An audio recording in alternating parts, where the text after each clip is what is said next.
bagaimana perusahaan menyiapkan kapasitas operasional dan juga staffing untuk mengantisipasi lonjakan permintaan baik di peak hours ataupun peak days? Ya, terima kasih. Sebenarnya kita sudah melakukan ini bertahun-tahun ya, yang memang karena kami di hospitality industry, tentunya kami semua dari staff kami pun juga sudah tahu di saat-saat momen-momen seperti ini mereka siap untuk melayani semua customer yang dimana schedule pasti akan lebih padat ya di momen-momen seperti ini. Dan secara scheduling kami pun juga dari manajemen biasanya tidak ada libur.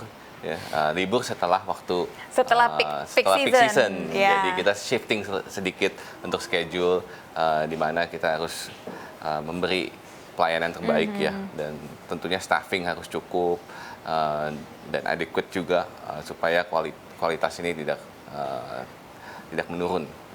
Oke, berarti memang sudah disiasati ya. Lonjakan transaksi juga pasti membawa resiko, Pak, seperti macet, keamanan transaksi, tekanan layanan. Nah, menurut Anda langkah mitigasi apa yang paling krusial untuk bisa menjaga kualitas layanan wisatawan saat Nataru, Pak?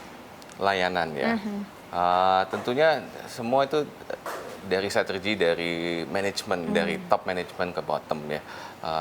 Khususnya di operasional dan di back office, ya, dari general manager sampai manager sampai staff pun juga sudah harus tahu role-nya masing-masing di stationnya, sectionnya, yang dimana akan berdampak dari semua yang safety, security, kualitas. Ya, jadi dari sana kami pun juga akan baru bisa memberi yang terbaik dan secara aman. Oke, seberapa penting Pak adanya kolaborasi antar pelaku industri ya, antar hotel, antar resto, transportasi, fintech atau perbankan agar bisa menciptakan ekosistem pariwisata yang lancar dan aman di peak season seperti ini?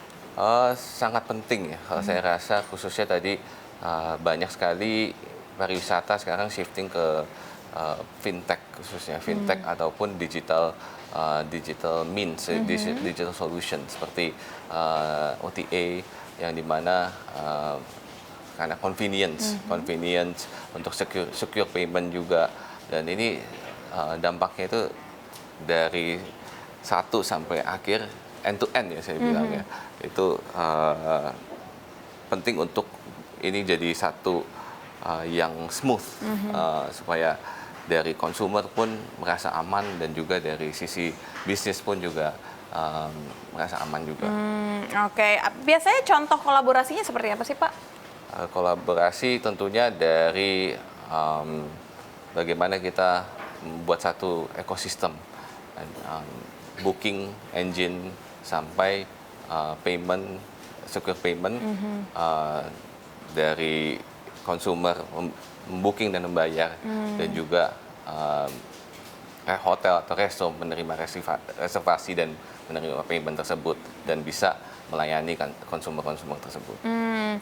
Jika kita melihat tren transaksi saat ini ya Pak ya, apakah ini bisa menjadi sinyal pemulihan daya beli jangka menengah atau sebenarnya kembali lagi ini hanya fenomena musiman?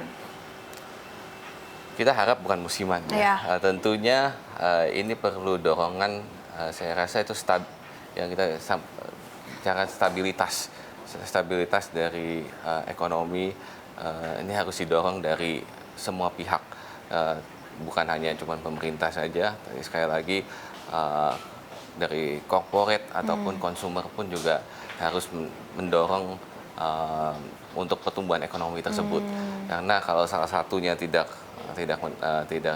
ikut berpartisipasi dengan maksimal, fenomena ini hanya untuk musiman saja. Di saat seperti momen Nataru ini, terus nanti setelah balik ke tahun depan, nah ini akan dampak negatif kalau misalnya dari semua pihak tidak mendorong. Dan bagaimana Bapak melihat outlook di 2026 perkembangan pariwisata? Apalagi sekarang pilihan terbang ke luar negeri itu cenderung lebih murah dibandingkan di dalam negeri gitu. Jadi banyak sekali yang komplain terkait hal itu dan memang masalahnya sampai sekarang belum teratasi gitu. Nah, bagaimana Anda melihat outlook pariwisata kita? Saya sendiri pribadi melihat optimis ya, karena memang harus optimis dulu. Iya. Ya, sekali lagi harapannya adalah di lokal pun bisa positif trennya ya. Tapi sekali lagi dorongan tersebut harus dari semua pihak yang terkait ya, supaya ekonomi di negara pun bisa maju lagi dan pariwisata di Indonesia bisa bertumbuh lagi ya. Jadi semua dorongan dari masing-masing pihak itu berkontribusi untuk ekonomi tersebut. Kalau berbicara tentang dorongan dari pemerintah, Pak, apakah pemerintah sudah cukup hadir untuk perkembangan industri pariwisata saat ini, Pak? Baik hotel, restoran, bentuk insentifnya apakah sudah cukup atau mungkin masih ada kendala-kendala yang dirasakan sebagai pengusaha, Pak? Saya rasa masih bisa lebih maksimal lagi. Masih bisa lebih maksimal ya. Khususnya kalau saya melihat bahwa penghematan budget penting, tapi untuk mendorong ekonomi bukan hanya ke sektor pariwisata saja, tapi untuk semua sektornya, di mana saya rasa domino efek ya, yang kalau misalnya hotel tidak didorong untuk MICE, untuk meeting, dan juga beberapa F&B di hotel tersebut, ini pasti dampaknya ke corporate yang tentunya seperti kami juga untuk spending ke tempat lain, dan ini akan jadi siklus ujung-ujungnya ke pendapatan pajak juga dan sebagainya ya. Ini pendorongan ekonomi harus dari sana dulu, saya rasa ya, baru semua bisa meningkat. Baru bisa